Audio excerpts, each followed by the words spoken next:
¿de acuerdo? Vamos a empezar con una cuestión el día de hoy, ¿de acuerdo? La cual es la siguiente, ¿vale? Les quería mostrar, ¿no? ¿De acuerdo? Hoy vamos a hablar de los patos. Esperen un momentito, voy a aceptar a otro compañero que está por entrar. Muy bien. Muchas gracias por asistir a la clase. Bueno, hoy vamos a hablar de los patos. Vamos a hablar en este caso, vamos a hablar de un patito en particular, del patito Juan, ¿vale? En principio, los patos son unos animales que son bastante completos eh, en la cuestión, déjenme que por aquí les acepte, en la cuestión correspondiente de que son capaces de hacer muchas cosas, hacen más cosas que nosotros. ¿Por qué? Pues el pato es capaz de caminar, ¿de acuerdo? Es capaz de nadar por encima de la superficie. El pato no solo es capaz de nadar y caminar, el pato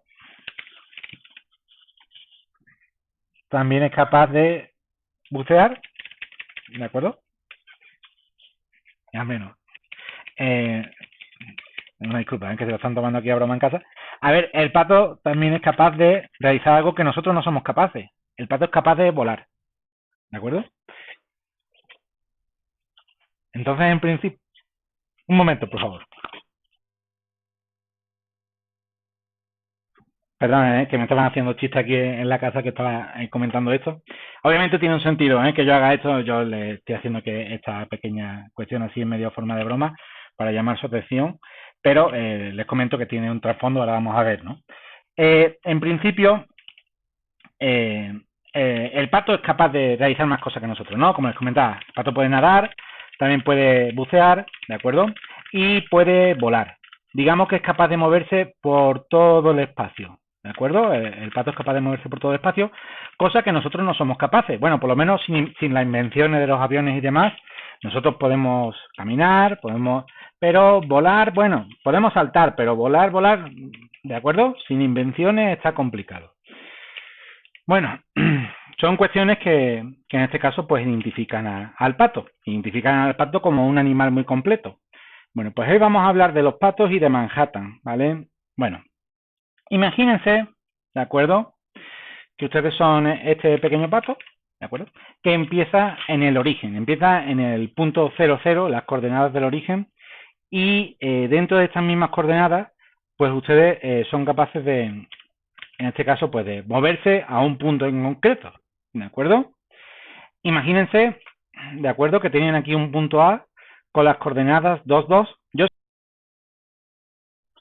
Yo sé que las personas que en este caso que están lustrados dentro de este área saben que el punto A realmente no tiene coordenadas 2, 2, ¿no? Porque se van aquí abajo y dicen, no, esto no es 2, o sea, esto es 2,2, 2,1, ¿vale? Vamos a suponer, para simplificar, que A es el punto 2, 2, ¿vale? Son esas coordenadas. Bueno, en este caso el punto A tiene esas coordenadas correspondientes, pues nosotros, en principio, si somos este patito y queremos llegar al punto A, tenemos varias opciones para llegar, ¿verdad? Imagínense. Oh, pues mira, pues como yo soy este patito, pues yo me voy a dar por aquí, ¿de acuerdo? Después voy a irme por aquí y luego voy a llegar aquí. Total, que la distancia han sido 10 kilómetros, porque he tenido que volar, que darme la vuelta, que esto, que lo otro, vale, vale. Y imagínense, ¿no? Otra persona podría pensar, dice, no, pues mira, pues yo lo que haría sería ir así y, claro, pues sí, ¿no? La ley del mínimo esfuerzo, esa se cumple en toda la naturaleza, ¿vale? No solo en nosotros, en la naturaleza entera se cumple la ley del mínimo esfuerzo. Y otra persona diría, bueno, mira, pues yo lo que haría sería moverme hacia la derecha y después, como si fuese un caza, ¿de acuerdo? Con los propulsores, pues lo que haría sería moverme hacia arriba, ¿no?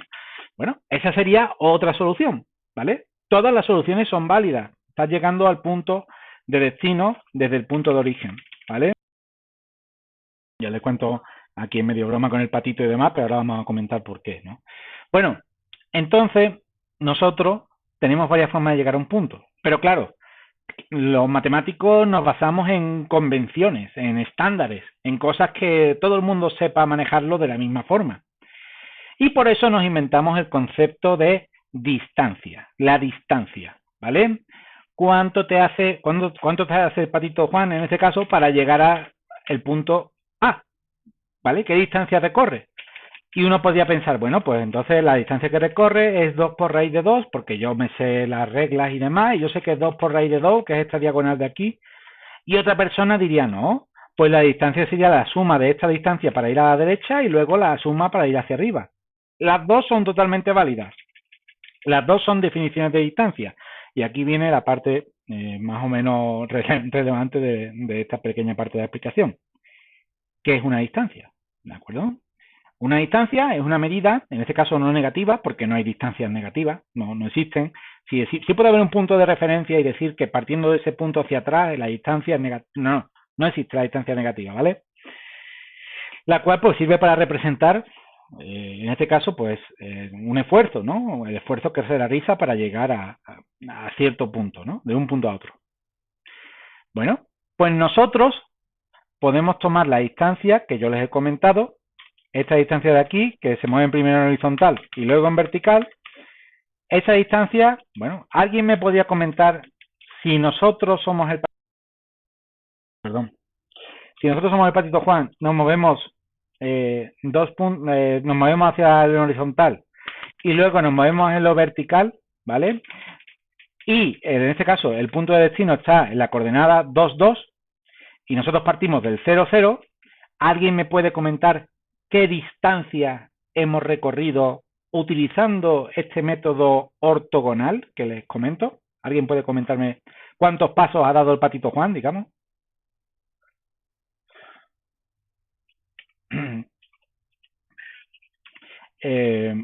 Bueno, les comento, están empezando, gracias por participar, ante todo, muchas gracias por participar, para mí es muy...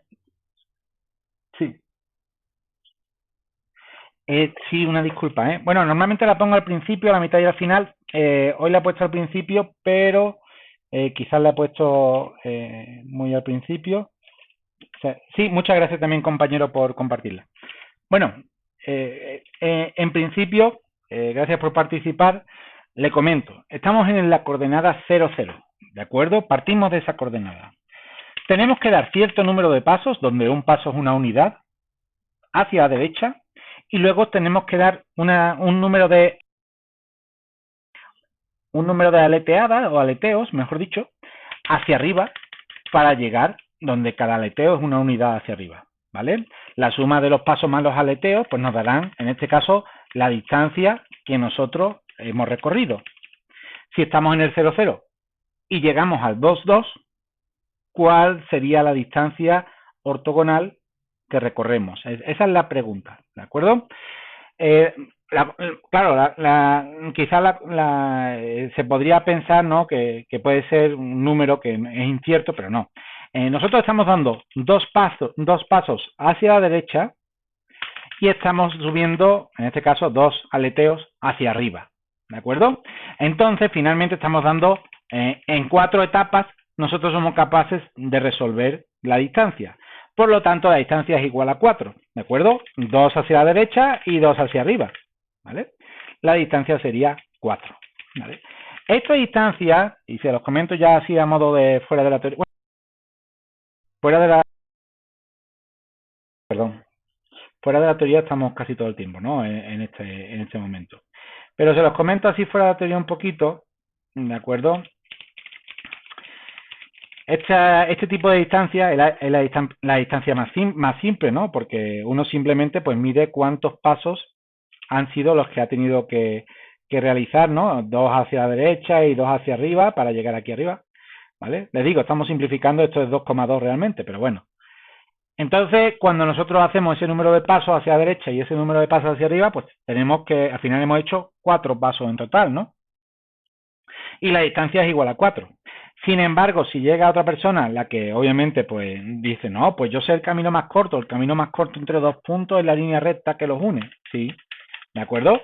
Bueno, pero ¿cuánto mide eso? Ah, bueno, no sé cuánto mide, o sea, yo sí sé, ¿no? Y ustedes seguramente también sepan ahora que se lo explique. Pero es más difícil de medir, yo creo que estamos todos de acuerdo. Es más difícil de medir la diagonal que medir este lado de aquí y este lado de aquí. Eso es mucho más fácil, ¿de acuerdo? Entonces, esta distancia, que es muy simple de calcular, tiene un nombre, ¿vale? Y es muy utilizada dentro de la informática y, bueno, dentro de la ciencia en general, es una distancia muy utilizada.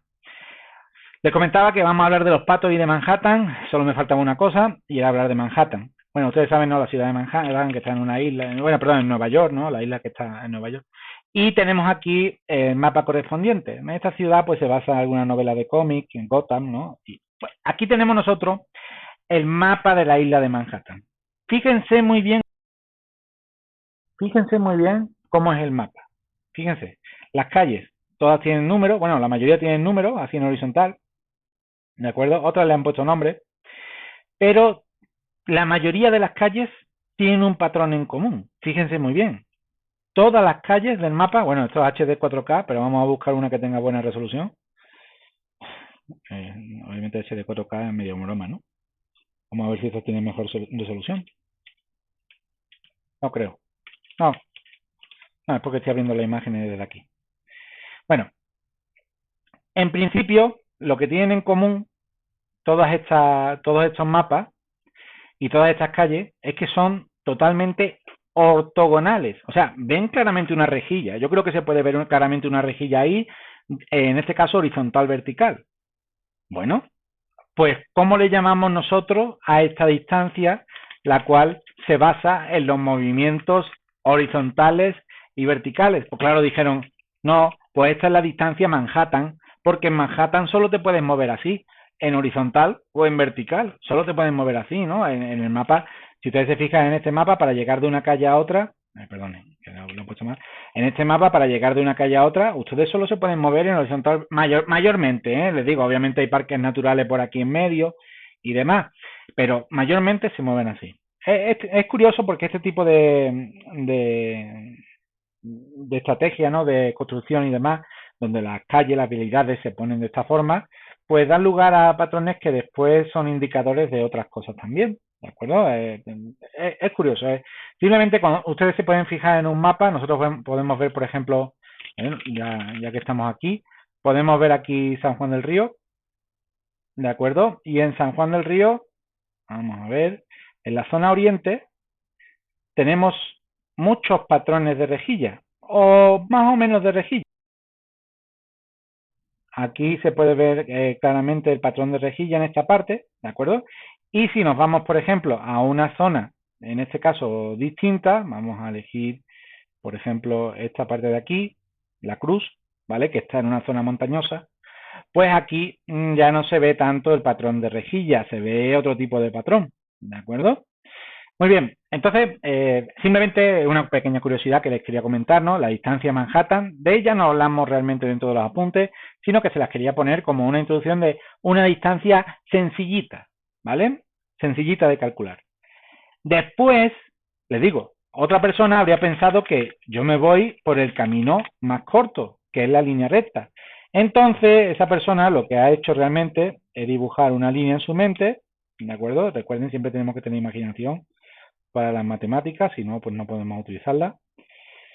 Y ha dicho, mira, pues entonces esta línea es la que va a seguir el patito para poder llegar, en este caso, al punto de destino. Esa línea, ¿eh? ¿De acuerdo? Muy bien, entonces esta persona ha pensado eso, pero claro, yo le pregunto, ¿cuánto mide esta línea? Y yo estoy seguro de que muchos de ustedes ya saben por dónde voy, ¿vale? Pero tengo que explicarlo. Bueno, ¿qué es lo que estoy viendo aquí? Estoy viendo un triángulo rectángulo, fíjense bien. ¿Ven aquí la forma del triángulo rectángulo? Aquí está el ángulo recto, ¿de acuerdo? Este de aquí. Entonces, si tenemos aquí el ángulo recto correspondiente, nosotros somos capaces de ver un triángulo. Y lo que queremos calcular del triángulo rectángulo es... Perdón. Lo que queremos calcular del triángulo rectángulo es la hipotenusa. Y ya conocemos cuánto miden los catetos. ¿De acuerdo? Esto ya lo conocemos. Déjenme que le quite aquí, ¿vale? Sabemos que este cateto mide 2, ¿vale? Les digo, estoy aproximando, ¿eh? Y sabemos que este otro cateto mide 2 también. Entonces, si yo tengo la medida de los catetos y quiero saber cuánto mide la hipotenusa en un triángulo rectángulo, ahora sí viene la pregunta estrella, ¿qué teorema debo de utilizar para hallar esta hipotenusa.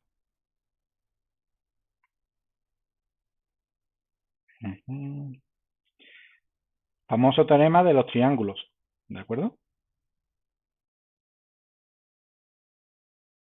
Aquí pendiente. ¿Vale? Y dejaos esa pregunta, ¿no? O sea, nosotros tenemos ya cuánto mide cada uno de los catetos, pero sabiendo la medida de los catetos en un triángulo rectángulo, podemos saber la medida de la hipotenusa a través de cierto teorema. Exactamente, muchas gracias compañero por participar. El teorema de Pitágoras, ¿de acuerdo? El teorema de Pitágoras es el teorema que da solución a este problema. Si este lado mide 2, ¿de acuerdo? Si este lado de aquí mide 2, si este otro lado mide 2, esta hipotenusa de aquí, pues será C, supongamos, ¿no? A través del teorema de Pitágoras, ¿qué es lo que nos dicen? Bueno, el teorema de Pitágoras nos dice lo siguiente. Nos dice que C al cuadrado, voy a ponerlo aquí, C al cuadrado, ya no sé, tengo aquí mal configurado el teclado. Sí, lo tengo mal configurado. C al cuadrado es igual a al cuadrado más b al cuadrado. ¿Vale? Eso nos dice. Por lo tanto, ¿esto qué implica? Implica, en este caso, que C es igual a la raíz cuadrada de a al cuadrado más b al cuadrado. ¿Vale? Y a al cuadrado ya sabemos cuánto es. ¿De acuerdo? Y b al cuadrado también más de lo mismo. Entonces tenemos aquí a que vale 2 y b que vale 2. Finalmente, ¿qué nos queda? Nos queda la raíz cuadrada de 8, que es igual que 2 por la raíz cuadrada de 2. ¿Vale? Es lo mismo. Raíz cuadrada de 8 es la raíz cuadrada de 4 por... Bueno, voy a poner el paso intermedio, no perdemos nada por ponerlo. Es la raíz cuadrada de 4 por 2, ¿de acuerdo? Y eso es igual a la raíz cuadrada de 4 por la raíz cuadrada de 2, que eso es igual a 2 por...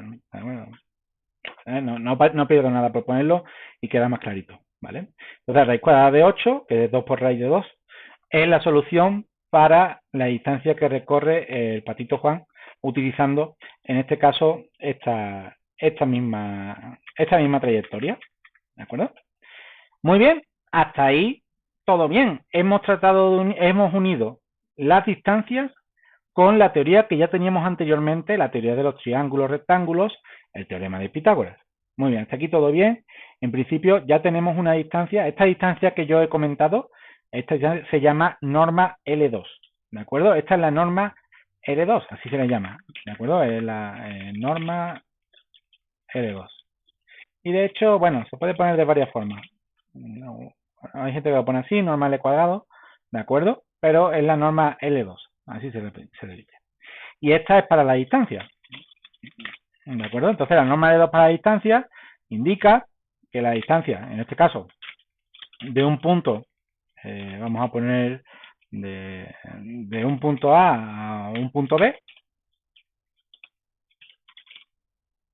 en este caso, ¿de acuerdo? De un punto A a un punto B, de hecho lo vamos a poner aquí abajo para que esté en la raíz.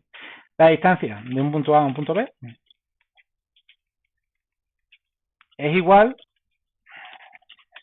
en este caso, a lo que hemos dicho, ¿no? En este caso, esta distancia aquí, que son 2, que realmente lo que es la diferencia entre el punto B y el punto A en altura, ¿de acuerdo? Lo podemos ver así. Entonces, sería la diferencia, la raíz cuadrada de la diferencia entre la altura de, en este caso, el punto B y el punto A en la coordenada Y. Todo ello al cuadrado más la diferencia de la anchura, de la horizontal, vamos, más bien. ¿De acuerdo? Entonces, eso sería realmente aplicar el teorema de Pitágoras, ¿de acuerdo? Con las diferencias en Y y las diferencias en X. ¿Vale? Sería esta función de distancia. Así más o menos lo hemos sacado nosotros, ¿de acuerdo? Simplemente pues aquí había la complejidad de saber que esto era la diferencia en altura de un punto y el otro y la diferencia en lo ancho de un punto y del otro. Nada más. Muy bien, esa es la norma de 2 para distancia. Pues de eso vamos a tratar hoy, ¿vale? Esta ha sido la pequeña introducción de 23 minutos para el tema de hoy, que será de un poquito más de tiempo. Vamos a ver entonces, ya dejamos aquí al patito Juan, ¿vale? Tenemos aquí, ¿de acuerdo? Lo podemos guardar. Y vamos a ver entonces el tema de hoy que tenemos. Geometría analítica, ¿vale? ¿Qué es la geometría analítica? Pues obviamente ustedes saben, nosotros nos dedicamos a analizar cosas y la geometría pues son aquellos cuerpos que se pueden medir, ¿de acuerdo? Entonces, a analizar cosas que se pueden medir, perfecto para nosotros. Bueno, aquí René Descartes, ¿de acuerdo? En el discurso del método, un filósofo, ¿vale?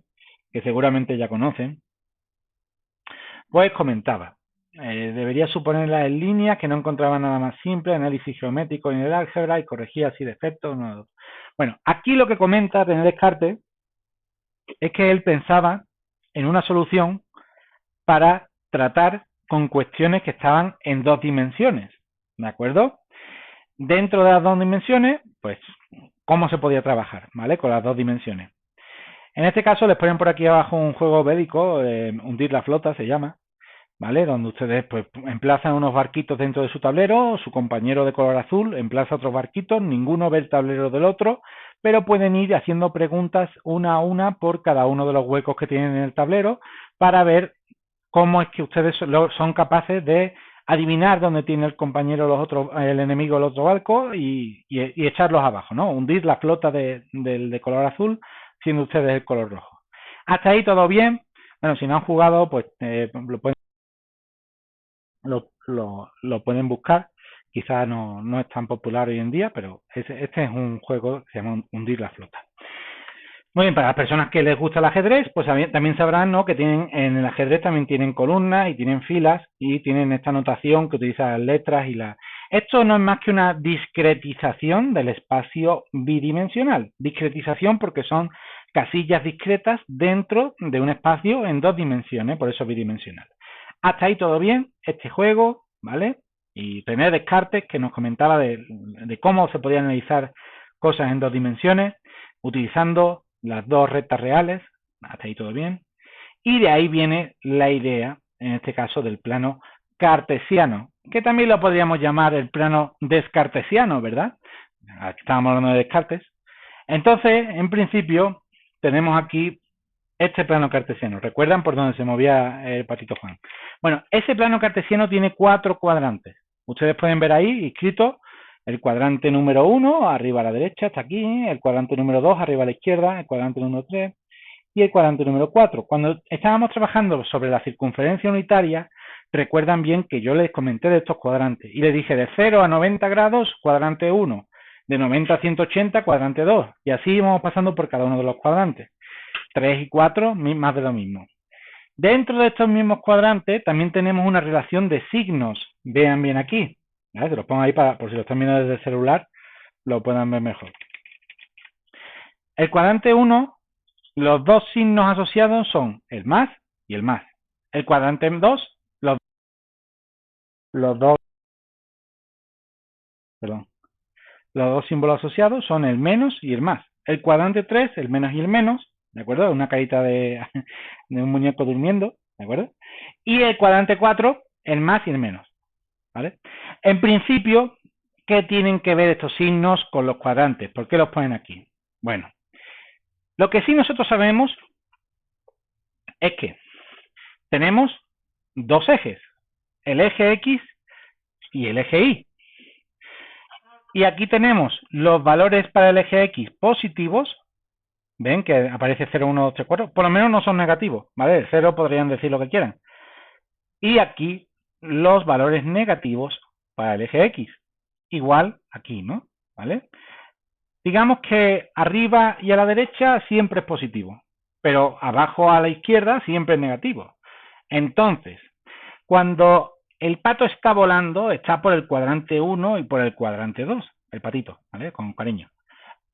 Cuando está buceando, tenemos el cuadrante 3 y el cuadrante 4, ¿de acuerdo? Cuando el pato está a la derecha, tenemos el cuadrante 1 y el cuadrante 4, y cuando está a la izquierda, puede estar en cualquiera de estos dos cuadrantes. Hasta ahí todo bien, ¿de acuerdo? El ejemplo del dibujo que se movía por todos los cuadrantes, yo lo utilizo con ustedes porque alguna vez me lo explicaron así y lo entendí muy bien. La cuestión ahora es estos signos ¿qué indican? Bueno, estos dos signos, en un paréntesis, es un conjunto ordenado, porque el primer elemento nos indica el signo de la proyección sobre el eje X y el segundo nos indica el signo de la proyección sobre el eje Y. Bueno, ¿y qué es eso de la proyección? Yo no lo entiendo. ¿Qué es eso de la proyección? Cuando ustedes tienen un punto aquí, el punto A, ese punto está proyectando sobre este eje, el eje X, ¿de acuerdo? Está proyectando y está proyectando en el punto B. Aquí lo ven, ¿no? Está proyectando en el eje X y también está proyectando sobre el eje Y, ¿vale? ¿Cuándo choca ese punto con el eje Y? Pues cuando lo mueven hacia el eje Y, ¿vale? Digamos que el eje X, si tuviese un imán muy potente y ustedes lo activasen, un electroimán, y ustedes lo activasen y esto fuese una pieza de fierro, ¿de acuerdo? Pues, ¿a dónde iría a parar esa pieza de fierro? Si es un imán muy potente, iría a parar ahí, ¿de acuerdo? Justo ahí. Y luego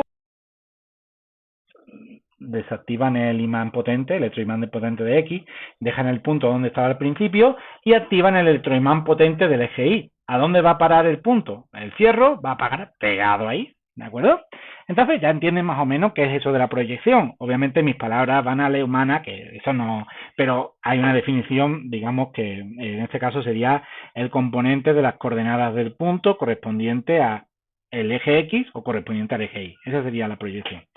Pero bueno, la idea es que nosotros ya sabemos, en este caso, que un punto tiene dos componentes. Tiene su componente sobre el eje X, que es su proyección sobre X, y su componente sobre el eje Y, que es su proyección sobre Y. Hasta ahí no debe haber ninguna confusión, pero claro, estos signos, les estoy diciendo, que indican no más que otra cosa que el signo que tiene la proyección de los puntos del cuadrante 1 sobre el eje X y el signo que tienen la proyección de los puntos del cuadrante 1 sobre el eje Y, ¿vale?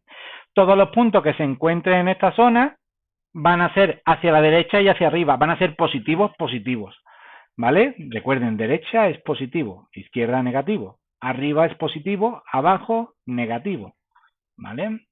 Bueno, pues en principio lo pueden ver así, ¿de acuerdo? Aquí tienen otro conjunto de signos para el cuadrante 2, aquí miren bien, ¿de acuerdo? Si elegimos un punto cualquiera, imagínense un puntito que esté por aquí, ¿vale? ¿Cuál va a ser su proyección sobre el eje X? Menos 3. Menos 3 es un número negativo, ¿vale? Y cualquier punto que elijan va a tener proyección sobre el eje X negativa, cualquier punto que elijan de aquí. Y la proyección sobre el eje Y es positiva. ¿Por qué? Recordamos el mismo punto que hemos visto aquí. Oye, ¿qué proyección eso tiene sobre el eje Y? Recuerden, el electroimán muy potente del eje Y, que se va a llevar este puntito pegado a él. ¿Vale? Llega hasta aquí, los efectos de sonido también. Y tenemos aquí, en este caso, un número positivo. Por lo tanto, el signo es positivo para el eje Y, negativo para el eje X. Aquí tenemos negativo y negativo para ambos. Y en el cuadrante 4 tenemos positivo y negativo, ¿vale? En este caso estamos a la derecha y abajo, sería positivo y negativo. Bueno, hasta aquí pues nosotros ya entendemos más o menos cómo se representan este tipo de planos, ¿de acuerdo? Que es el plano cartesiano, ¿vale? Muy bien, nos sirve para muchas cosas el plano cartesiano, ahora vamos a ver para qué, por supuesto. Hasta ahora solo hemos visto una representación gráfica del plano cartesiano, pero los matemáticos pues hacemos notaciones para muchas cosas, ¿no? Y en este caso, ustedes recuerdan que si yo tenía un número cualquiera, vamos a ponerle aquí, por ejemplo, el 3,5 o el 3,5, bueno, el 3,5, ¿de acuerdo? El 3,5 pertenece a los números de la recta real, ¿no? Es un número que es un número real. Y si puedo poner otros números reales, también. O sea, todos estos pertenecen a los números reales. Vamos a ponerlo por aquí. El pi, el menos 2, el menos 100. Todos esos números pertenecen a la recta real. Vale, hasta ahí todo bien. Hasta ahí todo bien. Pero ahora llega alguien y me dice, oye, mira, ¿y esto? Esto que te voy a poner aquí, el 3 y después un medio. Bueno, para no liarla, voy a poner el 3 y el menos 10. ¿Vale? ¿esto a qué pertenece? ¿De acuerdo? Esto, no esto primero y luego esto, no. ¿Esto a qué pertenece? Esto no pertenece a la recta real. Esto no puede decirme que pertenece a R, ¿de acuerdo? No podemos decir esto, ¿vale? O sea, esto no pertenece a R, ¿vale? No pertenece a R. Entonces, ¿a qué pertenece? ¿De acuerdo? Entonces, ¿a qué pertenece? Es la pregunta, ¿no? Entonces, ¿a qué pertenece? Pues bueno, sabemos que el primer componente es un número real y el segundo componente es un número real. Entonces, este conjunto total, ¿de acuerdo? No uno por uno de sus elementos, el conjunto total no pertenece a la recta real, pero sí es cierto que este primer elemento pertenece a la recta real y este segundo elemento pertenece a la recta real. Entonces, lo que se dice es que se puede hacer una construcción en la cual, lo pongo aquí, se contenga a ese tipo de elementos. Esto pertenece a real por real, ¿de acuerdo? Digamos que también se puede escribir, lo van a encontrar como real al cuadrado, ¿vale? Lo van a encontrar de las dos formas. Real por real, que es como lo utilizan aquí, o real al cuadrado, es lo mismo, ¿vale? Entonces, ya podemos tener puntos en dos dimensiones, donde cada dimensión está representado por una recta real. Recuerden, el eje X y el eje Y en nuestro dibujito, cada uno era una recta real. Por lo tanto, podemos tener puntos los cuales están en dos dimensiones, ¿vale? Esto es el concepto que les están explicando en esta parte de aquí, ¿de acuerdo? R al cuadrado, o R por R, aunque les pongan aquí la R sin decorar, porque aquí la intentaron poner y no les funcionó, R por R es igual a todos los elementos de tipo A, B, vean, esto es de tipo A, B, ¿no? Donde A es igual a 3 y B es menos 10, es de ese tipo. Todos los elementos de tipo A, B, donde el primer elemento pertenece a los números reales y el segundo elemento pertenece, perfecto, esto pertenece en este caso a R cuadrado, a R por R, si lo quieren ver así, porque aquí les ponen R por R. Bueno, también se puede poner R por R. Está bien, de las dos formas es correcto. Muy bien, y ahora aquí nos están comentando que cada punto A tiene en el espacio bidimensional tiene proyección sobre el eje X, proyección sobre el eje Y. Y esa proyección en su componente más importante, pues se corresponde con cada una de las coordenadas de ese punto, ¿vale? Entonces, por ejemplo, aquí nos está comentando que el punto A pues tiene ciertas coordenadas AB. Bueno, veamos este punto Q de aquí, ¿vale? Viendo aquí la gráfica, ¿vale? Viendo aquí la gráfica, que sí, que está un poquito echada para atrás porque los números no están centrados con el signo y así, pero más o menos se entiende. Vamos a ver. El punto Q tiene unas coordenadas y ustedes esas coordenadas son capaces de extraerlas solo con este dibujo, con lo que ya sabemos es muy fácil para nosotros. Las coordenadas del punto Q, en este caso, ¿alguien me podría comentar cuáles serían las coordenadas del punto Q en esta gráfica?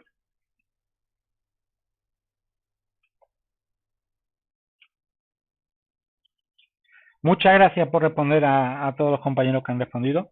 Como bien saben, es menos 2 menos 5, porque primero decimos la coordenada X y luego la coordenada Y. Hasta ahí todo bien. Y yo sé que esto lo han tratado ustedes anteriormente, pero ¿en qué cuadrante se encuentra el punto Q?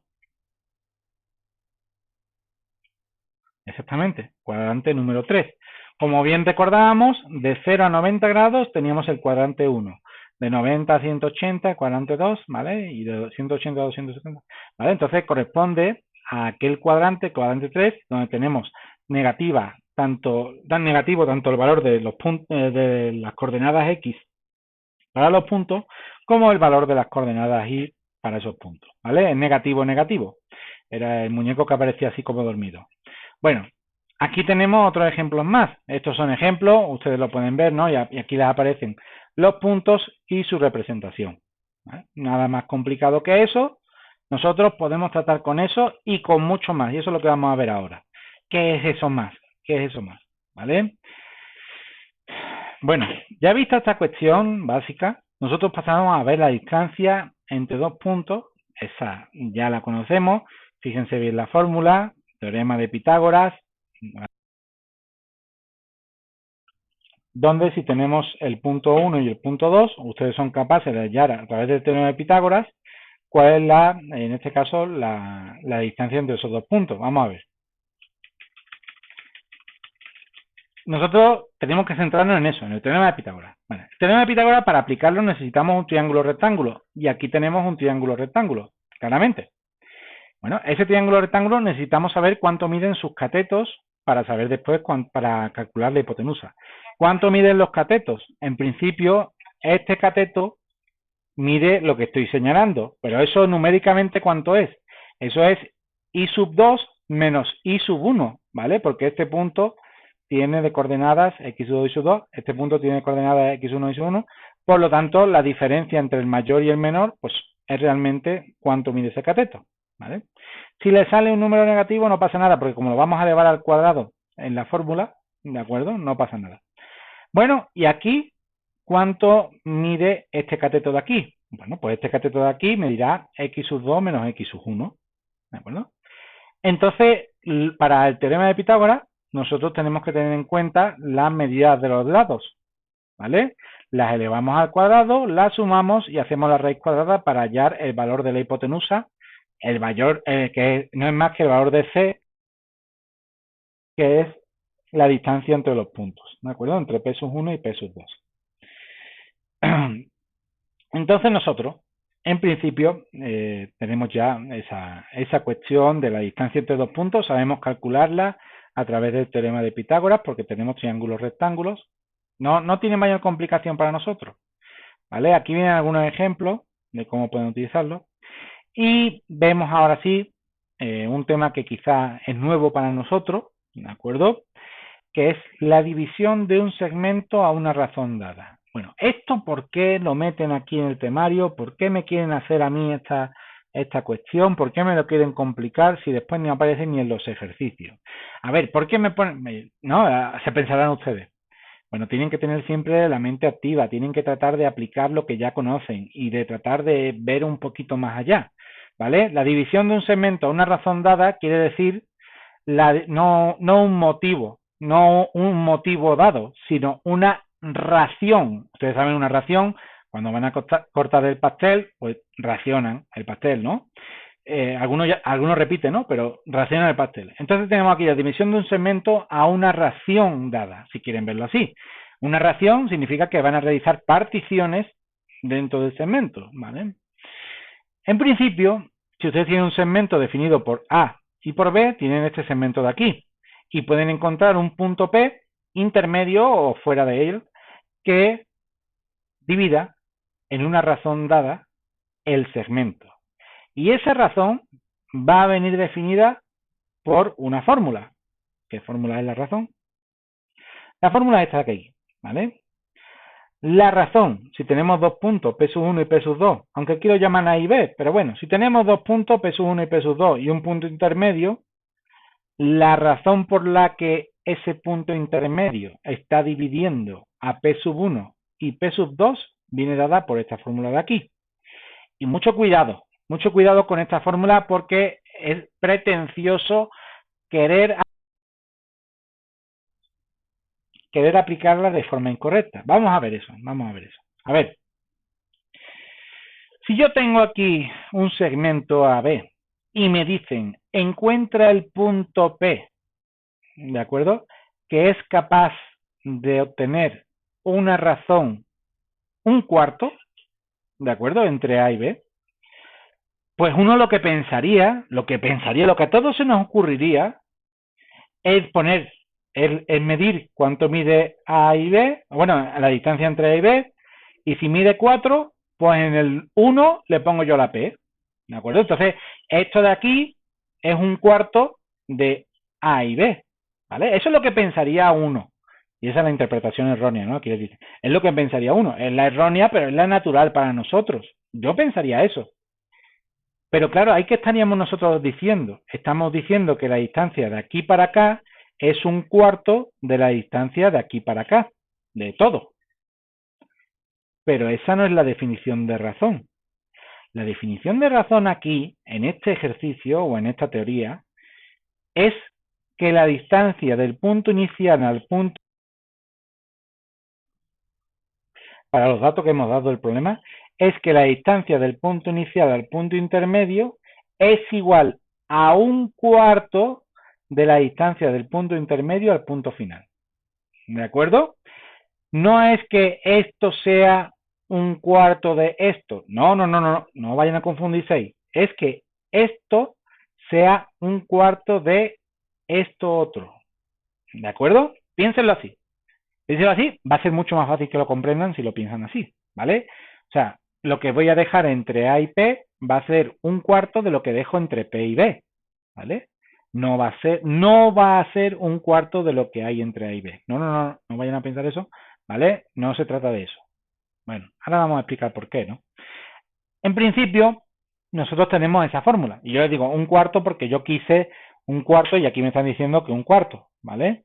Entonces, un cuarto sería como que nosotros tenemos aquí A y B, la tenemos aquí, A y B, no se preocupen porque esté punteado una parte ni nada, aquí está A y B, y lo que hacemos es encontrar un P, tal que la distancia entre A y P sea un cuarto de la distancia entre P y B. Pues lo más fácil es dividir todo esto entre 5 y agarrar el primer puntito. Y eso sería P, ¿de acuerdo? Eso sería lo más fácil. ¿Por qué? Porque cuando lo divido entre 5 todo esto, me van a quedar aquí 4 unidades y aquí me va a quedar una unidad, que es exactamente un cuarto de las 4 unidades que tengo a la derecha. Aquí, ¿vale? Con esto ya se entiende perfectamente cómo es que nosotros podemos realizar estas operaciones con fracciones de tipo de razón un cuarto, un tercio, ¿de acuerdo? Si me hubieran pedido razón igual a un tercio, lo hubiera dividido entre 4 y hubiera agarrado el primer puntito. Si me hubieran pedido un quinto, lo hubiera dividido entre 6 y hubiera agarrado, ¿de acuerdo? Es la idea del más 1, ¿vale? La idea del más 1. Masuneando, nosotros llegamos a la solución, ¿vale? Entonces, de esta forma, ustedes pueden comprender ya cómo es que nosotros somos capaces de hallar una división a través de cierta razón, ¿no? Estableciendo el punto en esa parte. Vale. Esta es la parte flojita de la teoría. Esta es la parte flojita de la teoría que nos dice esto, cómo hallar una razón. Bueno, aquí viene, por ejemplo, el motivo de por qué la razón se calcula así.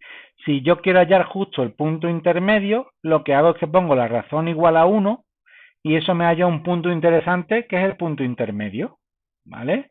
Eso de típico, si un tren sale de Zaragoza, otro sale de Sevilla y los dos van hacia uno contra el otro a la misma velocidad, ¿en qué punto se encuentran? En el punto P, ¿de acuerdo? Esa puede ser la idea. Muy bien, hasta aquí las cuestiones de la razón ya se han visto, pero hay algo más, Vamos a ver las proyecciones que tienen estos puntos para poder hallar la razón. ¿Por qué? Porque obviamente es complicado tratar con cosas que están en las dos dimensiones. ¿Ven ustedes? Este A está dentro de las dos dimensiones y este B está dentro de las dos dimensiones. Y este P también va a estar dentro de las dos dimensiones. Está complicado, es algo complicado, no me gusta. Entonces, ¿qué es lo que hago? Trabajo con una dimensión simplificando. Y aquí está la cosa. Imagínense, aquí está P sub 1 y aquí está P sub 2 y aquí tienen a P. Y les dicen, oye, hállame la razón R en la que P está dividiendo al segmento P sub 1, P sub 2, ¿de acuerdo? Hállame eso. Y ustedes recuerdan, pues yo recuerdo por aquí arriba que la razón R no era más que esta medida de aquí entre esta medida de aquí. Eso yo recuerdo, ¿de acuerdo? Entonces lo que voy a hacer es agarrar esta medida de aquí y dividirla entre esta medida de aquí. Y claro, se ponen a calcular distancia entre P sub 1 y P y se ponen a calcular distancia entre P y P sub 2. Calcular distancia, eso es muy costoso, porque tenemos que hacer la raíz cuadrada de las rectas al cuadrado, la ley de Pitágoras, o sea, eso sí, o sea, somos buenos haciendo eso porque ya hemos practicado, pero es muy trabajoso y es muy impreciso, porque hacer la raíz cuadrada es algo muy impreciso. Ustedes en su calculadora ponen raíz cuadrada de 35 y le sale ahí un número, pero ese número no es exacto, ¿eh? No vayan a pensar que el número de la raíz cuadrada es... No, no, no. Hombre, obviamente la raíz cuadrada de 4 sí, de los números cuadrados sí, pero los de los números no cuadrados no son exactos. Tienen una aproximación en la calculadora. En el ordenador, 3/4 de lo mismo, ¿eh? Igual, ¿vale? Entonces, si nos podemos ahorrar utilizar la raíz cuadrada, mejor, ¿no? Mejor, porque lo podemos hacer a mano, además. Bueno, también se puede hacer a mano para ciertos casos, los digo, los cuadrados y así. Pero la cuestión es que tenemos aquí, de acuerdo, las proyecciones sobre el eje X de cada uno de los puntos y aquí las proyecciones sobre el eje Y de cada uno de los puntos. Pues bien, se van a quedar de piedra cuando les diga que si se cumple una razón entre las distancias de los puntos entre sí en el espacio bidimensional, esa misma razón con ese mismo valor se va a cumplir sobre sus proyecciones en el eje X y en el eje Y. ¿De acuerdo? Entonces, ¿qué me está contando, profesor? Que si tú haces la distancia, y bueno, aquí sí voy a echar mano del programilla de dibujo para ponérselos por aquí. Vamos a ver, en este, de seguirme de aquí. Ahí está.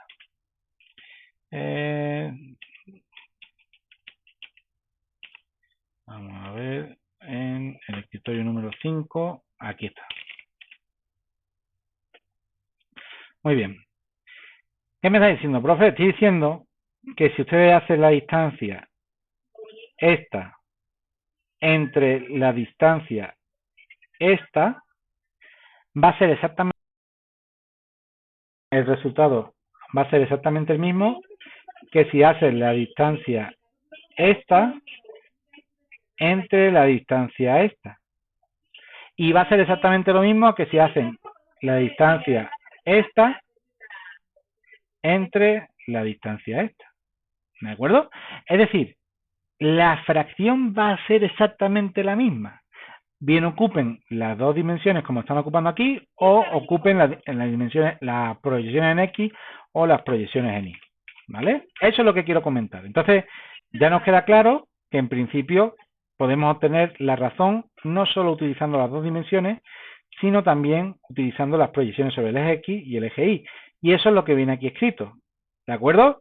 Dice, si tú haces la división de esta distancia entre esta distancia, va a ser lo mismo que si haces la división de P sub 1 a P y de P a P sub 2, ¿vale? Eso es lo que viene ahí. Y lo mismo con el eje Y, ¿vale? Les viene eso mismo ahí. Ahora bien, aquí un pequeño error que hay en los apuntes. Aquí lo que comenta es que, bueno, la distancia A sub 1A está dada por X menos X1. Bueno, aquí lo que está diciendo es que este punto de aquí tiene coordenadas X, Y. Este punto de aquí tiene coordenadas X1 y sub 1. Este que tiene coordenadas X2 y sub 2. ¿De acuerdo? Imagínense eso, ¿no? Entonces, este que tiene P sub 1, pues tiene X sub 1 y sub 1. Este que es P, no tiene ningún sub nada, es XY. Y este que tiene P sub 2, pues entonces las coordenadas van a ser X sub 2 y sub 2. El numerito es el mismo, ¿no? Entonces les dicen, oye, ¿y esta distancia cómo se calcula? Bueno, pues esta distancia va a ser igual a X menos X sub 1, ¿de acuerdo? Ven que en este caso es la proyección sobre X, ¿no? Entonces, esta distancia de aquí va a ser, en este caso, la distancia X menos X sub 1, es decir, esta parte de aquí. Y esta distancia de aquí, en este caso, entre A y A sub 2, va a ser igual a X sub 2 menos X. Yo creo que está bastante claro esa cuestión, simplemente sabiendo que esto tiene de coordenadas X sub 2 y sub 2, este XY y este X sub 1 y sub 1. ¿Vale? Si no, pues bueno, lo ven un poquito en la repetición porque puede ser que les cueste un poquito esta parte, pero lo pueden revisar. Muy bien, entonces la medida de A sub 1A está definida por X menos X sub 1, ¿vale? Sí es cierto, esta medida es X menos X sub 1, sí es cierto. ¿Aplica el valor absoluto? Bueno, sí, aplicamos el valor absoluto, está bien, no pasa nada. Aplicamos el valor absoluto ahí si quieren, ¿vale? Y la medida de aquí es la medida A sub 2 y es X sub 2 menos X, ¿vale? Aquí se han equivocado, han puesto A sub 1A de nuevo, ven que está repetido, ¿vale? Aquí va A por A sub 2, no, o sea, perdón, de A a sub 2, no va de A sub 1A, Si es que se han equivocado y han copiado y pegado. Ya está reportado, pero bueno, por si acaso están revisando los apuntes, que sepan que iba modificado. Muy bien, y aquí nos dice que la razón pues va a ser, en este caso, ¿de acuerdo? La razón va a ser, en este caso, a sub 1a, que a sub 1a nosotros sabemos que es x menos x sub 1, entre a sub 2, que es x sub 2 menos x, esto que hemos visto aquí. Les recuerdo, aquí está mal esta expresión, simplemente la cambio. Y bueno, de manera análoga con el eje y también se puede hacer, ¿vale? Con el eje y es muy parecido, se hace igual. ¿Vale? Ya nos han dado esto y nos han dado esto, que está correcto, ¿vale? La razón es cualquiera de esas dos medidas, tanto por el eje X como por el eje Y. Bueno, pues vamos a despejar. Venga, vamos a despejar de aquí la X. ¿Vale? Vamos a despejar un ejercicio de despeje, un ejercicio sencillito, ¿de acuerdo? No tengan miedo cuando les digo sencillito, o sea, sí lo es. ¿Vale? Un ejercicio de despeje sencillito, donde tenemos aquí R igual a X, vamos a copiar los datos y vamos a tratar de despejar. ¿Vale? R es igual a la fracción X menos X sub 1 entre X sub 2 menos X. Vale, así lo tenemos aquí. Bueno, ¿qué es lo que podemos hacer? Pues comenzar a despejar. Para eso, bueno, voy a devolver esto al escritorio 3 y voy a poner esto aquí al lado, el micrófono aquí, para que ustedes lo puedan ver mejor. Y bueno, aquí voy a abrir, si hace falta abrir la calculadora, la pongo por aquí. Entonces, como yo quiero despejar la R, entonces voy a poner que esto, perdón, como yo quiero despejar la X, voy a multiplicar por X sub 2 menos X a la izquierda y a la derecha, ¿de acuerdo? Para subir ese X sub 2 menos X a la parte izquierda, quedaría R por X sub 2 menos X es igual a X menos X sub 1, ¿de acuerdo? Quedaría eso de ahí. Y nosotros podemos, en este caso, expandir lo que tenemos a la izquierda del igual, ¿de acuerdo? Entonces, si expandimos eso que tenemos a la izquierda del igual, lo pongo un poquito más pequeño. Ahí ya se ve mejor. ¿Vale? R por X sub 2 menos X sería igual a RX sub 2 menos RX. ¿De acuerdo? Lo único que he hecho es expandir esto de aquí, ¿vale? Y sale esto de aquí, ¿vale? La parte derecha la he dejado igual. Muy bien, y entonces como quiero dejar la X a un lado y lo que no es X a la otra, pues en este caso X sub 2 y X sub 1 lo vamos a dejar a la izquierda y X los vamos a dejar todos a la derecha. ¿eh? Entonces sumamos a ambos lados RX y demás, vamos a ponerlo, implica, ¿de acuerdo? Voy a poner un poquito más de zoom. Ahí está. Implica, en este caso, que Rx sub 2 más X sub 1 es igual, ¿de acuerdo? A X más Rx. Bueno, X más Rx se puede sacar factor común ahí, ¿verdad? Entonces, esto sería 1 más R por X. Esta parte de aquí es igual que esta otra de aquí, pero como queremos despejar X, este 1 más R va a dividir a la parte izquierda y a la parte derecha, ¿no? Esto implica, en este caso, que Rx sub 2 más X1 entre 1 más R es igual a X. Ya tenemos la X despejada. Voy a reordenar esto un poquito, ¿vale? Para ponerlo en orden lexicográfico, la X sub 1 por delante. Entonces sería X sub 1 más Rx sub 2. Solo estoy reordenando, no estoy haciendo nada más ahí. Ya tenemos la X despejada, ¿vale?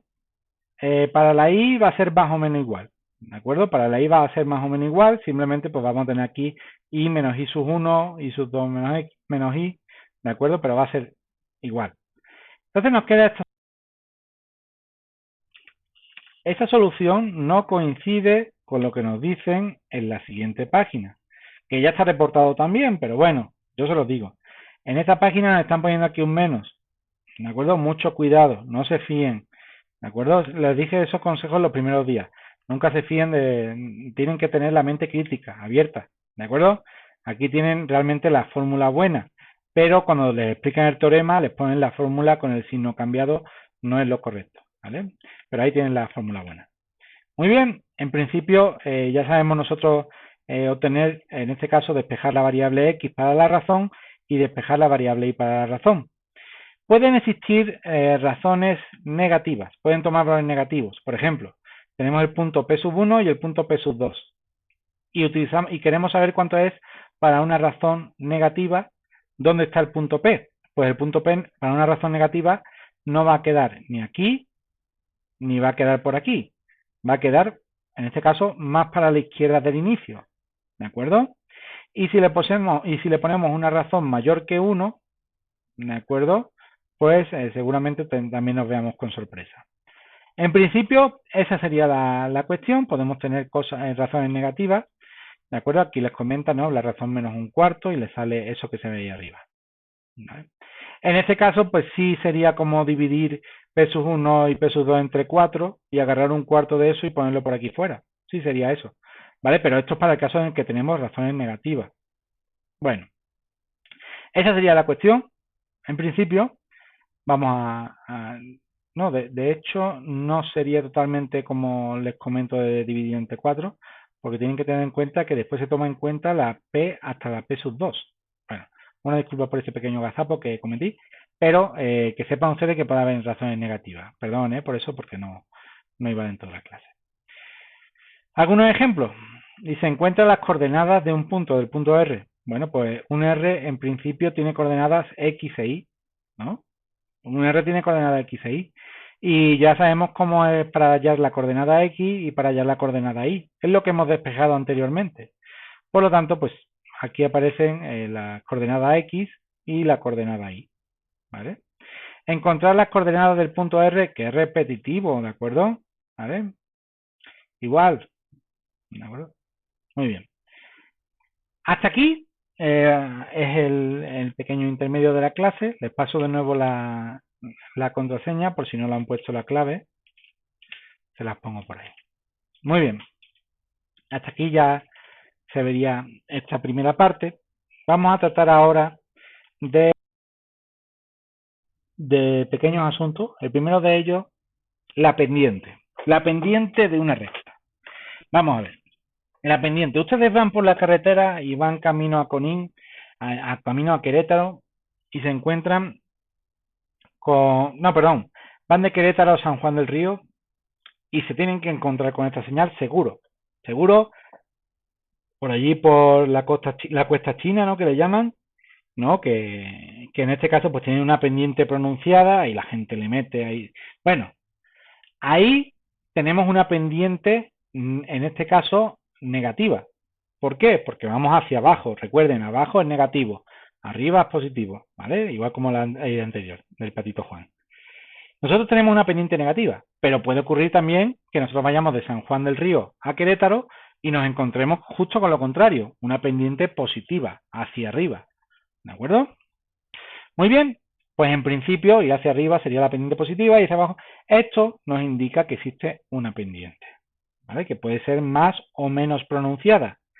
Ustedes saben, pues depende de la capacidad del coche, pero muchas veces un coche pequeñito pues no es capaz, aunque pese poco, pero su motor no es capaz de subir una cuesta así. Hay coches, por ejemplo, que están diseñados precisamente para eso, en velocidades cortas, son capaces de subir pendientes muy pronunciadas, los 4x4 y así. Vale. Hasta ahí todo bien, sabemos lo que es la pendiente en la carretera y demás. Estamos hablando de matemática, pero podemos extrapolarlo a la vida real. ¿Qué pendiente tan pronunciada? Significa en principio que está muy pronunciada la pendiente, en valor absoluto es muy grande, ¿no? Bueno, aquí lo dice, la pendiente es la medida del grado de inclinación, es una medida del grado de inclinación, ¿vale? Mucho cuidado, porque la pendiente no es un ángulo. Mucho cuidado, porque aunque sí podamos hacer, en este caso, la transformación de pendiente a ángulo, la pendiente no es un ángulo. Mucho cuidado con eso, se lo digo porque puede haber esa confusión y ahora vamos a hacer la transformación de pendiente a ángulo, pero la pendiente no es un ángulo. ¿Qué es la pendiente entonces? ¿Qué es la pendiente entonces? Porque si no es un ángulo, ¿qué es lo que es? Yo pensaba que sí era un ángulo. Normalmente cuando ustedes habrán visto dentro de su educación la ecuación de la recta, seguramente la han visto, ¿no? Y han visto que la recta es una pendiente multiplicada por x más un offset o abscisa o el nombre que le quieran poner.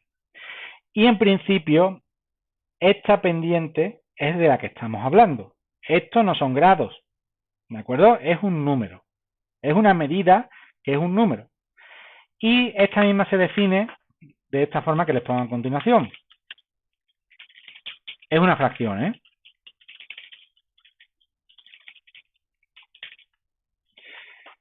La pendiente es igual a lo que varía y cuando varía x. ¿De acuerdo? Fíjense bien. Lo que varía y cuando varía y. ¿Cuánto varía y cuando varía x? ¿De acuerdo?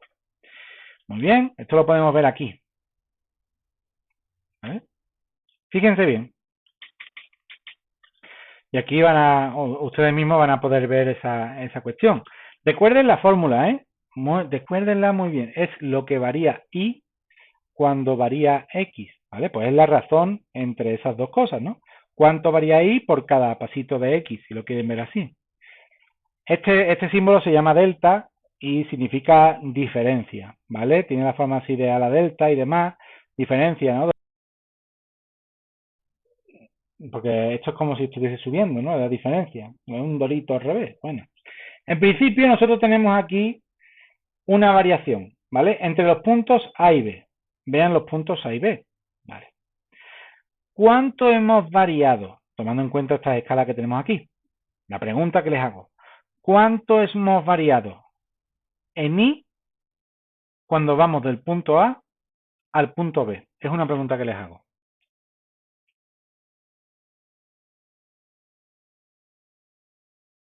Cuando nosotros vamos del punto A al punto B, ¿cuánto hemos variado en I?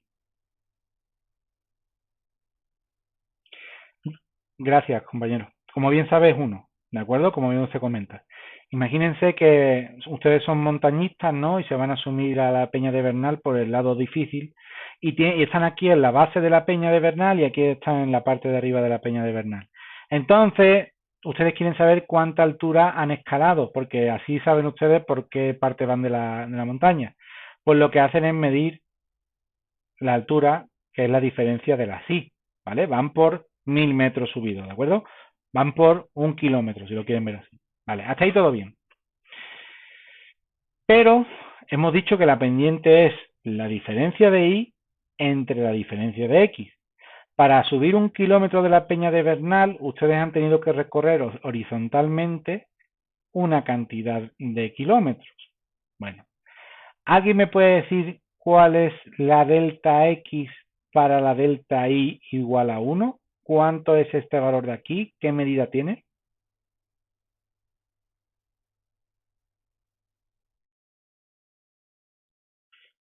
2. Muchas gracias, compañeros, por responder. No sé si alguien escribió por... No. Entonces, en principio, es un cuadrito de altura de diferencia para 2 cuadritos de anchura horizontal, ¿no? Entonces, diferencia de y para llegar de A hasta B, pues es la coordenada y de B menos la coordenada y de A. Y la diferencia de x entre A y B, pues sería la coordenada x de B menos la coordenada x de A. ¿Vale? Finalmente, ¿qué nos queda? 1 entre 2. Esa es la pendiente es 1 medio. ¿Vale? Que no tiene nada que ver, tiene que ver con este ángulo. ¿Pero cómo tiene que ver? Bueno, si ustedes se fijan en esta figurita que vemos aquí, nosotros ya vemos una figurita en la que somos expertos, que ya estamos ilustrados, somos personas ilustradas en este arte. El arte de los triángulos, el arte de frío no, el arte de los triángulos rectángulos, ¿vale? El arte de los triángulos rectángulos se basa en que si nosotros conocemos dos catetos, somos capaces de saber la hipotenusa por el teorema de Pitágoras. Pero no solo eso, espérate, que no solo es eso. Yo también puedo hallar, sabiendo este cateto y este cateto, yo puedo hallar, en este caso, la tangente, ¿de acuerdo? La tangente de este ángulo. Y recuerden que no hemos visto gráficamente la tangente en la circunferencia unitaria, yo no se las mostré. La tangente la vemos aquí. La tangente es igual al seno entre el coseno, que sería, para la circunferencia unitaria, sería esta medida entre esta medida, ¿no? Pero para este triángulo sería la diferencia de y entre la diferencia de x. Entonces, podemos añadir aquí a nuestra definición que si tenemos un ángulo alfa, la pendiente va a ser igual a la diferencia de y entre la diferencia de x, y eso es igual a la tangente de alfa, ¿de acuerdo? Para este ángulo alfa, dividir esto entre esto es la tangente de ese ángulo alfa, ¿vale? Pero quizás a nosotros, bueno, hemos visto aquí, ¿no?, que para nuestro ejemplo, en este caso diferenciar de, delta de y entre delta de x es igual a un medio, ¿no? Eso lo hemos visto.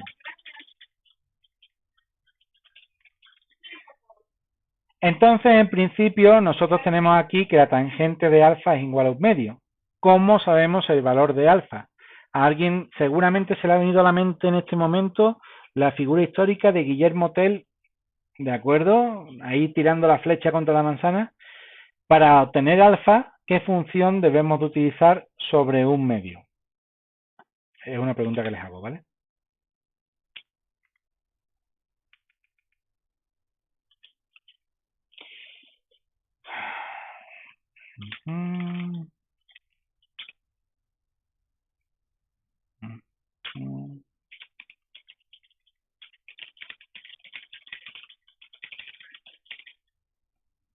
¿Vale? ¿Qué función, de acuerdo, nos va a dar el valor de alfa? A ver, recuerdan esto, ¿de acuerdo? ¿Qué teníamos nosotros? Tenemos que un medio es igual a la tangente de alfa, ¿no? Solo estoy copiando la línea de abajo. Un medio es igual a la tangente de alfa. Y yo quiero saber cuánto vale alfa. Y puedo aplicar la función a la izquierda y a la derecha, la función biyectiva que me convenga. ¿Qué función me conviene aplicar? Para eliminar, en este caso, la tangente, tengo que utilizar el arco tangente. ¿Recuerdan esa función especial de Guillermo Tell que con el arco le lanzaba una... Pues el arco tangente de la tangente de alfa es igual a alfa. Y claro, como aplicamos arco tangente a la derecha, lo tenemos que aplicar a la izquierda también. Entonces, aquí tenemos el arco tangente de un medio va a ser igual al arco tangente de la tangente de alfa, es decir, a alfa. Bueno, ¿cuánto es el arco tangente de un medio? Aquí nosotros, en este caso, lo calculamos el arco tangente de un medio, de 0,5. El arco tangente de 0,5 sería, en principio, ese valor que ven ahí. Eso sería el valor de alfa aproximadamente. ¿Vale? Y estos son radianes realmente, ¿no? Siempre trabajamos con radianes, entonces aquí tenemos que estos son ese número de radianes. Si lo queremos pasar en principio a grados, nosotros lo que hacemos es multiplicar ese número, en este caso, por 180 entre pi. ¿De acuerdo? Y nos queda el ángulo correspondiente, que sería este de aquí. Vamos a ponerlo. Ahí está. ¿Vale? Bueno, le voy a quitar espacio. Entonces, finalmente hemos llegado a calcular el ángulo, ¿de acuerdo? Que son 26,56 grados. Y 26,56 grados no es lo mismo que un medio, no se vayan a equivocar. La pendiente es un medio, pero el ángulo correspondiente a esa pendiente son 26,56 grados. ¿De acuerdo? No vayan a tergiversarse, vayan a pensar otra cosa que no es. ¿Vale? Muy bien. En este caso pueden ver que 45 grados sería si hubiera llegado aquí, si aquí estuviera B, serían 45 grados, pues más o menos la mitad, 22, un poquito más, ¿de acuerdo? Pues por ahí está esta medida, ¿vale? Es correcto, entonces el ejercicio, ¿vale? Ya sabemos nosotros qué es la pendiente, ¿de acuerdo? Es la diferencia de y entre la diferencia de x. También sabemos cómo calcular el ángulo correspondiente a una pendiente, ¿vale? Que no significa que la pendiente sea 26 grados, lo repito, las pendientes no son grados ni radianes, las pendientes son medidas que se tienen ahí, que se representan por la letra M. Muy bien, entonces aquí tenemos otras medidas, ¿no? Aquí tenemos un medio y demás, bueno, ahí está bien, aquí tenemos para otro tipo de triángulo, ¿vale? Lo cual está bien. Proseguimos entonces, en este caso con algunos ejemplos, ¿no? ¿Cómo se calcula una pendiente? Bueno, pues es, en este caso, la diferencia de I, 4 más un tercio sería, ¿de acuerdo? Y entre la diferencia de X, que sería, en este caso, 2 tercios menos 2. Si lo hacen al contrario, es decir, 2 menos 2 tercios y menos un tercio menos 4, también lo pueden obtener. En principio, normalmente, como se suele hacer, ¿de acuerdo? Es como si tenemos un punto A y un punto B, pues aquí como lo están haciendo dentro de este ejercicio, por lo menos como lo están haciendo ellos, es poner aquí la coordenada de A primero y luego la coordenada de B restando, ¿vale? Y eso para las Y y también para las X, 2 menos 2 tercios, ¿de acuerdo? Para las X también. Entonces finalmente lo pueden hacer de las dos formas, no hay ningún inconveniente. Encontrar la pendiente de la recta que pasa por los puntos tal, igual, más de lo mismo, ¿de acuerdo? Aquí han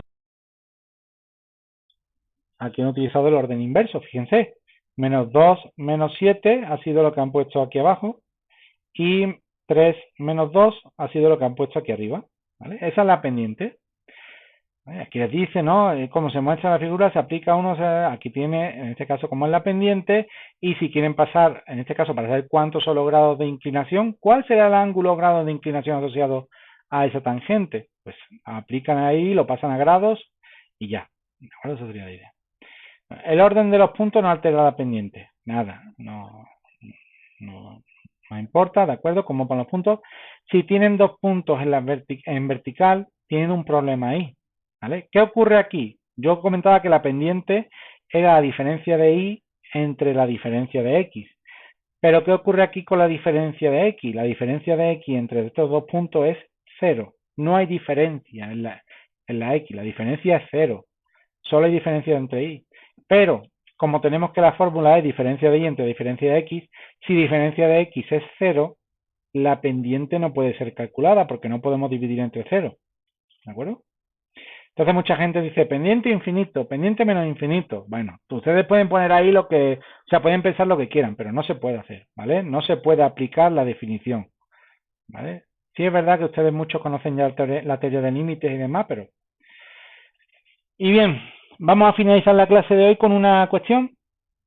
¿De acuerdo? Oye, como estamos finalizando, les dejo de nuevo por aquí la clave. Muchas gracias, compañeros, por haber respondido por el chat. Una disculpa que no lo haya visto hasta este momento, por la cuestión de que estaba con la presentación. Imagínense, ¿no? Y hay varios sitios así en Querétaro, hay mucha naturaleza muy bonita, ¿no? Dentro de Querétaro tienen ustedes miradores y muchos sitios muy bonitos, donde todos los miradores, tienen una cuestión, y es que no hay contaminación lumínica. Si a ti te ponen una farola ahí dándote luz en un mirador, pues cuando tú miras al cielo no ves las estrellas. ¿Por qué? Porque tu visión se encuentra preparada para una, en este caso, digamos que un poco tiempo de adquisición, ¿no? De luz. Por eso las pupilas se dilatan y así. Bueno, la cuestión es que nosotros estamos en el mirador, en el que más les guste, ¿no? En el que ustedes normalmente hayan ido con su familia o así, y están una noche, están mirando las estrellas y se encuentran con que hay tres estrellas que están así, ¿de acuerdo? Una está aquí, otra por acá y otra por allá, ¿vale? En principio, esas tres estrellas, ustedes no tienen forma de unirlas con una recta, ¿verdad? O sea, yo si les pongo por aquí esas estrellas, ustedes no pueden unirlas con una recta. O sea, quizás podrían unirlas así, pero esto no es una recta. No hay una recta que diga las une las tres, no. ¿Vale? No hay. Muy bien. Entonces, ustedes dirían, la expresión que dirían, oye, esas estrellas no están alineadas. Hoy no me va a tocar el cupón de la 11, no me va a tocar el premio del sorteo de la quiniela que eché para el fútbol, cualquier cosa. No están alineadas.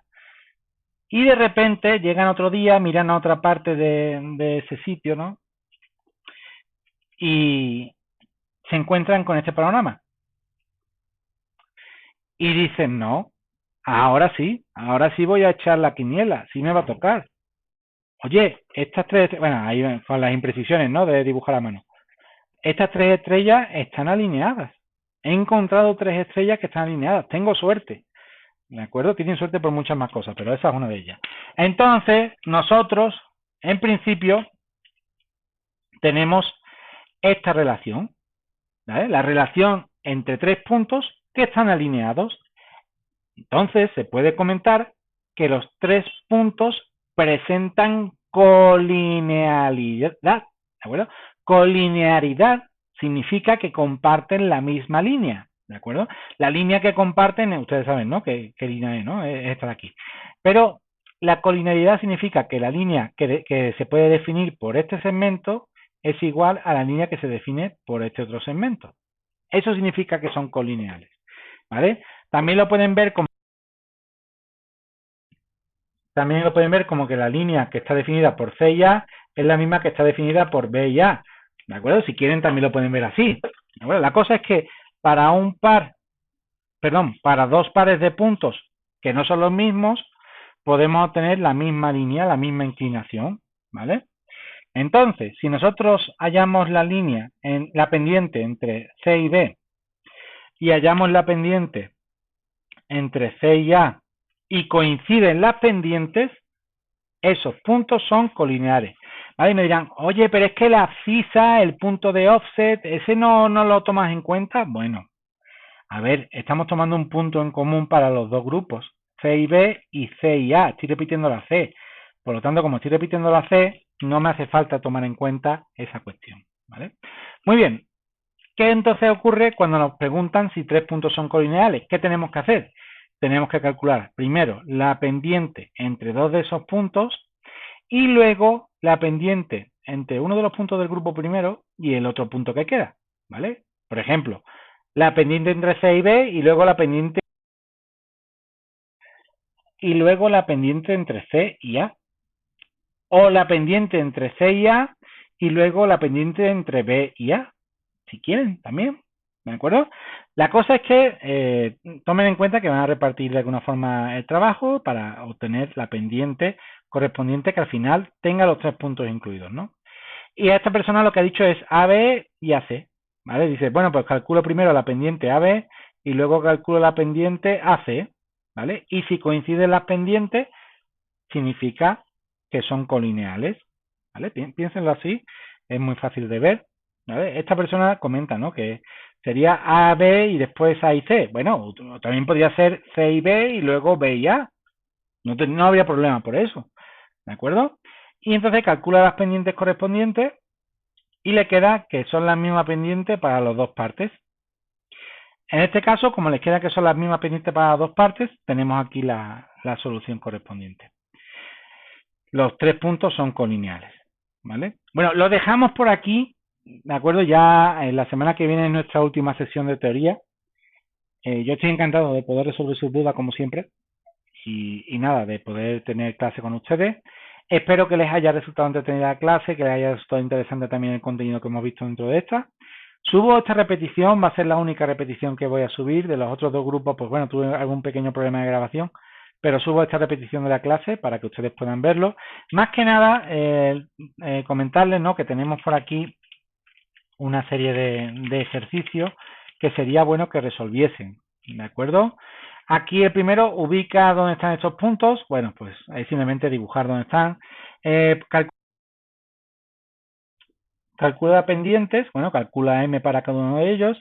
Halla el perímetro del cuadrilátero, dibujen el cuadrilátero y luego hallen las distancias entre los vértices. No me hallen la diagonal, hallen la distancia entre los vértices.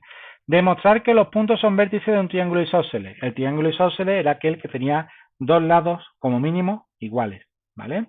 Si tenía los tres lados, era isósceles y equilátero a la vez. Demuestra que los puntos son los vértices de un triángulo rectángulo y hallar su área. Bueno, en este caso, demostrar que son los vértices de un triángulo rectángulo, eso pues lo dibujan ustedes el triángulo dentro de este espacio y ven que eso que es un triángulo rectángulo y después hallan su área. Hallar la área de un triángulo rectángulo es la mitad del área del rectángulo correspondiente, ¿no? Y bueno, ¿formará un triángulo isósceles? Pues bueno, pues si las distancias son iguales entre por lo menos dos lados, hay un triángulo isósceles ahí. ¿De acuerdo? Estos son los pequeños ejercicios que tienen el PDF antes de solucionar la encuesta, bueno, las preguntas que les hacen en la plataforma. Lo dejamos por aquí. Nada, con la espera de vernos la semana que viene, que ya es nuestra última sesión de teoría. Les deseo a todos que pasen muy buena semana, por supuesto, y que tengan muy buena salud tanto ustedes como sus familiares. Hasta luego y que tengan buena tarde. Hasta luego. Nos vemos. Adiós.